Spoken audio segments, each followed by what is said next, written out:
Video, I will be breaking it all down. What 444 really did to the game, why old school legends got so quiet, and how Jay built a legacy, not just a moment. Let's talk about it. See, when 444 dropped, it wasn't just an album, it was a life update. Jay-Z wasn't flexing, he was confessing, talking about cheating, therapy, his mom coming out, financial freedom, and legacy. Looking at this wasn't the Jay-Z from Big Pimpin', from Dust His Shoulders Off, you know? This was the man behind the myth. And that's the terrifying part for a lot of the OGs who's been hiding behind the brand for decades. You can't just drop a mixtape about bars and champagne and APs anymore when Jay's out here saying credit is more important than throwing money in the strip club. So it scared a lot of the OGs, right? Direct to fan plays that changed the entire game. Okay, now let's zoom out, everybody. Let's look at this in the best way possible. Jay-Z, in what he did with 444, it isn't new, it was an evolution. I don't know if you remember Mike Jones. Who? Mike Jones. 281-330-8004. Hit Tay Jones up on the low. The number is burnt into your brain if you knew it. He made it personal. You could call him for real. Built a line straight out to the fan. Even the ones too cool to say that they cared. Like my pops, right? My pops never fanboyed about anybody because he's, you know, he's that guy. I'm sorry, my pops is that guy. But even he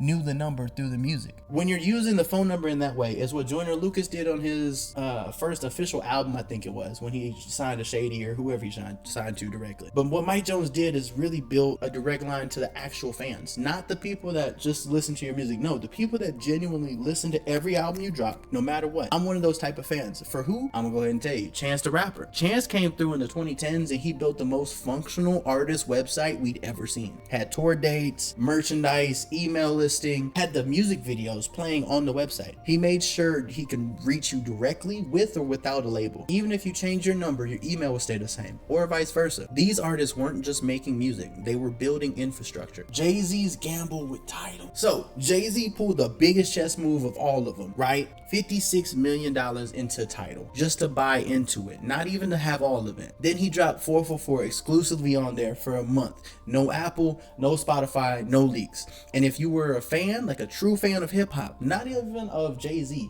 of hip-hop, you had two options: buy in or wait.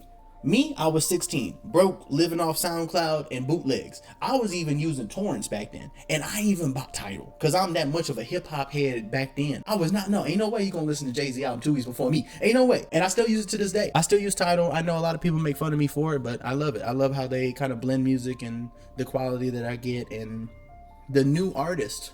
How I get new artists on there is actually really dope. My entire musical life is there now. From that moment, Jay-Z did not just drop an album. He built a memory vault for the real ones. And on top of that, can we take a second and talk about how if you were to own a app and own a music streaming app and you drop music on it, allowing someone to buy into the app, you know how many subscriptions that we don't even use, that you don't even remember you have? There was a CVS subscription for $5 a month coming out of my pocket every month for like 3 months before I figured it out. So imagine on a music thing that you have all your music saved. You're not gonna switch. You're really not. Once you get locked in, you have enough music uploaded. That's why he kept you there for a year or so, touring you with different deluxe and the videos exclusively on Tidal, all that stuff, and the other artists that were there. To me, that's not a rollout. That's a cultural handprint.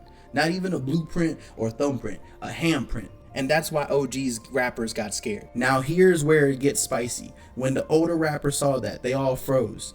Because how do you follow that? How do you come back talking about rims, bottles, or whatever them rappers was talking about back in the day? When Jay just gave people the blueprint to generational wealth. And I know that was a double entendre. I'm proud of me too.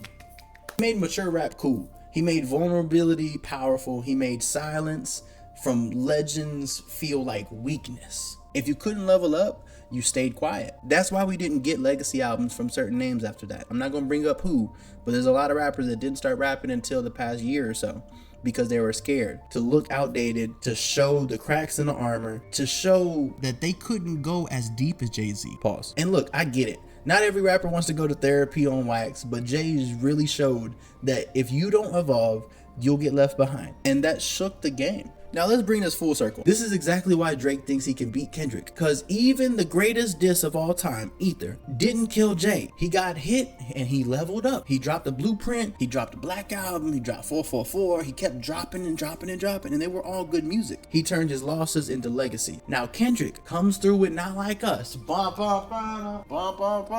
Looking at but yeah, Kendrick comes through with Not Like Us. And to me, it's the biggest diss since Ether. I think it might be bigger. Honestly, I know numbers wise, yeah, okay, cool. But I'm saying like actual impact, I think it's bigger.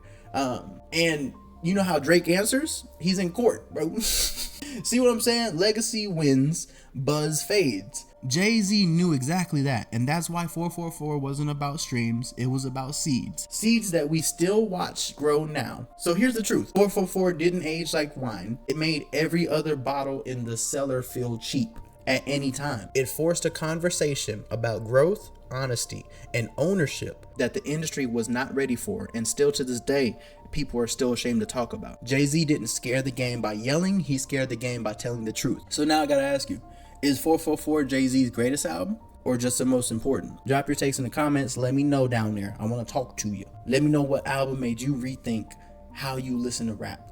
And if y'all want a part 2 on how 444 kind of changed streaming and the ownership and a little bit more on the, I guess, marketing and the business aspect of it, let me know in the comments and I'll drop another video. I'll do another one diving deeper into that. Make sure you subscribe, like, comment. Let's talk about legacy. Stay cloudy, stay building, stay wavy. Have a good day, you guys. I'm Tay Jones. Peace. Watch me work.